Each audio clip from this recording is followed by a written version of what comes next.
A new push from lawmakers could mean harsher penalties for drug dealers. People who sell fentanyl that leads to an overdose death could face felony murder charges under new legislation proposed by Republicans in the House and Senate.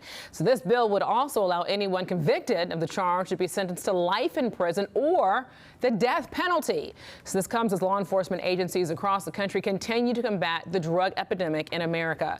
Chief Legal Analyst Kelly Rhodes joining us now for a closer look on this. I mean, this is a game changer right here when you talk about this for a drug dealer to then face murder charges for giving someone drugs. Yeah, and on the state level, you've seen this death by distribution attempt in the multiple states, North Carolina being one of them. Even though you don't see many charges with this type of charge out there yet, it is an approach to try to figure out a way around what's happening with the opioid crisis. But what I can say is it's 2 steps forward and sometimes 2 to 4 steps back. We've had this war on drugs approach before. What happened? We had overcrowded prisons. We had disparate impact on folks that were selling and using drugs during that time. I think these type of charges are in that same vein. You have a person that's selling drugs, and now you're saying we're going to convict you for murder. That is, I think, a large step. But if you're one of the families that's dealing with this situation, that's lost a loved one to some type of opioid, you're saying, look, this is the right type of thing, because if they were put in jail for selling, or prison, I should say, then my family member wouldn't have been dead. So I can understand and appreciate this argument on both sides.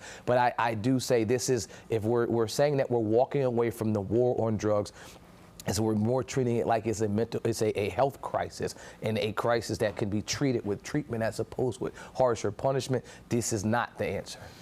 So looking at that, and I completely understand what you're saying, I don't think there's any question as to getting the problem fixed and, with combating drugs and fentanyl. But my question is, legally, you then charging somebody with murder when you give somebody a drug.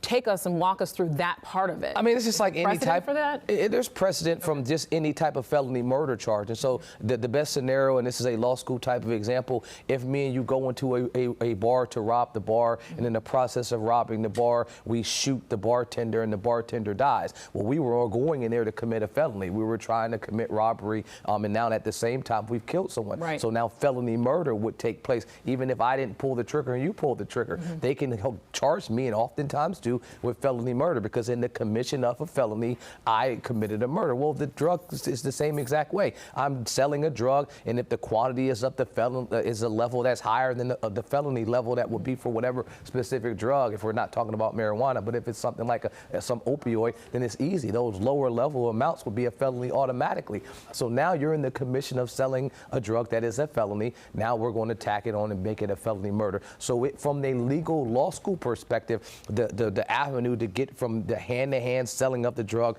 to felony murder is there because you were in the commission of committing a felony. It's just, I know that history repeats itself. And so that in the 80s we tried this, in the 90s we tried this, and then in the early 2000s we recognized that what we did for cocaine and crack isn't going to work with the opioid crisis, and so we did a step back on our approach, and it seemed to be working in terms of the criminal justice aspect. Even though the impact and the usage numbers are still there, it's not a detrimental effect that it would have on the sellers as if the criminal justice system thinks it will.